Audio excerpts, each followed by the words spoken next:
तक ये पता नहीं चला कि ये सरकार काम कैसे कर रही है। पेट्रोल का दाम, डीजल का दाम $119 प्रति बैरल जब कीमत थी क्रूड ऑयल की, उस वक्त जो फिक्सेशन हुआ था प्राइस का, वही आज भी प्राइस है, जबकि इसकी कीमत $60-70 से भी नीचे आ गई है, यानी लगभग आधा। आप समझ सकते हैं क्या स्थिति होता है। उतना ही नहीं है, उतना ही नहीं है। सबसे बड़ी बात है कि यूपीए जब थी उस वक्त एक नॉर्म्स रूल्स बना था कि अगर प्राइस बढ़ेगा क्रूड ऑयल का तो कैसे इंडेक्स बढ़ेगा पेट्रोल का, डीजल का, या घटेगा तो कैसे घटेगा। शुरू के दिनों में इन्होंने उसको फॉलो किया है।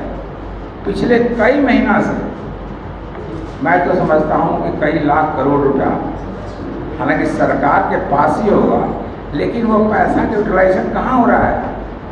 जनता के पास नहीं जा रहा है। जनता का कॉस्ट एज ऑन टुडे मेरी समझ से जो मैं कैलकुलेट करता हूँ तो 70 रुपये पेट्रोल होना चाहिए था, जो आज अभी भी 90, 95, 100 रुपये है। ये पैसा जा कहाँ रहा है? किसके पास जा रहा है? इसको कम से कम इसका खुलासा तो करना चाहिए, क्योंकि यूपीए के सरकार में ये ऑलरेडी निर्धारित था कि अगर जमा होगा, अगर घटेगा या बढ़ेगा पेट्रोल प्राइस या क्रूड ऑयल प्राइस, तो उसी हिसाब से आगे पीछे होगा। लेकिन ऐसा नहीं हो रहा है, बिल्कुल नहीं हो रहा है। मुझे भी समझ में नहीं आया अभी तक कि ऐसा क्यों केंद्र सरकार कर रही है, जबकि अगर महंगाई घट जाती बहुत सफिशिएंट, अगर क्या कहते हैं ये पेट्रोल के प्राइस उस अनुरूप से कम कर दिए होते। आप समझ सकते हैं जहाँ 95 रुपीज़ प्राइस है और अभी क्या कहते हैं जब 129 था $1 प्रति बैरल, अभी प्राइस क्रॉस जो है वो बहुत कम गया है। इस कारण से भी कम हुआ मुझे नहीं पता, लेकिन कॉस्ट बहुत घटा हुआ है, चाहे ये रशिया से ले लो या कहीं से भी ले लो। दूसरा ये कहते हैं कि हमारे यहाँ साहब बेरोजगारी नहीं है। लास्ट पॉइंट मैं आपको बता दूँ, इसके लिए उन्होंने मेक इन इंडिया बनाया, स्किल डिपार्टमेंट बनाया, कई हजार करोड़ रुपए उन्होंने लगा दिया उसमें। स्किल डिपार्टमेंट मिनिस्ट्री की लगभग बंद सी हो गई है। और आज क्या स्थिति है पूरे हिंदुस्तान में? एक अभी सर्वे रिपोर्ट आई है, उन्होंने कहा साहब 2% स्किल लेबर अवेलेबल है इंडिया में, सिर्फ 2%। आप समझ सकते हैं कितना फेल हो गया है हमारा स्किल डिपार्टमेंट मिनिस्ट्री। उतना ही नहीं है, साउथ कोरिया में स्किल लेबरर्स 96%, तो कैसे वहाँ बेरोजगारी रहेगी? रोजगार तो मिलना ही मिलना है। और उतना ही नहीं है, जापान में भी जो बहुत खराब स्थिति से गुजरता है, फिर भी वहाँ पर 80% क्या कहते हैं स्किल लेबर्स हैं।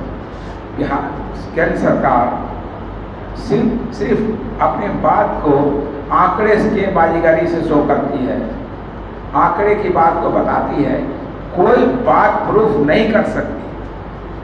मैं आपको 4 बातें बताया हूँ जो नॉर्मली सब लोग जानते हैं, लेकिन बोलना नहीं चाहते, कहना नहीं चाहते और इस बात को आगे लाना नहीं चाहते।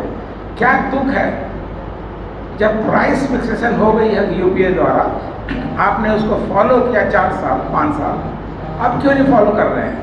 वो जो लाखों करोड़ रुपया वो कहाँ गया, किसके पास गया, सरकार ने कहाँ खर्चा किया उसका? इसकी जानकारी तो देनी चाहिए जनता को। मैं ये नहीं कह रहा हूँ कि उन्होंने रख लिया, रख नहीं सकते क्योंकि ऑलरेडी कंप्यूटेड है वो, लेकिन कहाँ खर्चा किया, क्या किया, ये तो बताएं। अगर प्राइस कम कर देते पेट्रोल का, डीजल का, तो आज महंगाई कम होगी। बिहार प्रदेश जनता दल यूनाइटेड के प्रदेश कार्यालय में आयोजित इस प्रेस वार्ता में सभी पत्रकार बंधुओं, छायाकारों का हम सभी हार्दिक स्वागत करते हैं। आज की इस प्रेस वार्ता में उपस्थित हैं जनता दल यूनाइटेड के राष्ट्रीय प्रवक्ता पूर्व विधायक आदरणीय राजीव रंजन जी, बिहार प्रदेश जनता दल यूनाइटेड की प्रवक्ता श्रीमती अंजू मारा जी, श्रीमती भारती मेहता जी और उनके साथ मैं प्रदेश प्रवक्ता अभिषेक झा। आज एक बहुत महत्वपूर्ण बिंदु पर पार्टी के द्वारा यह प्रेस वार्ता आयोजित की गई है और आप सभी लोगों को यहाँ बुलाया गया है, जिसके बारे में विस्तार से हमारे राष्ट्रीय प्रवक्ता आदरणीय राजीव रंजन जी आप लोगों को बताएंगे। मैं उनसे आग्रह करूंगा कि आगे आप लोगों को संबोधित करें। आप लोगों का भी बहुत बहुत धन्यवाद कि आप सब लोग आए और हमारे साथ गपशप और जो कही करने के लिए। सबसे महत्वपूर्ण बात यह है कि अभी की सरकार, केंद्र की सरकार, कथनी और करनी में बहुत अंतर है। जो करते हैं वो कम बोलते हैं, जो नहीं करते हैं वो ज़्यादा बोलते हैं। हम सभी का मानना है ये पूंजीपतियों की सरकार है, उन्हीं के लिए काम कर रही है।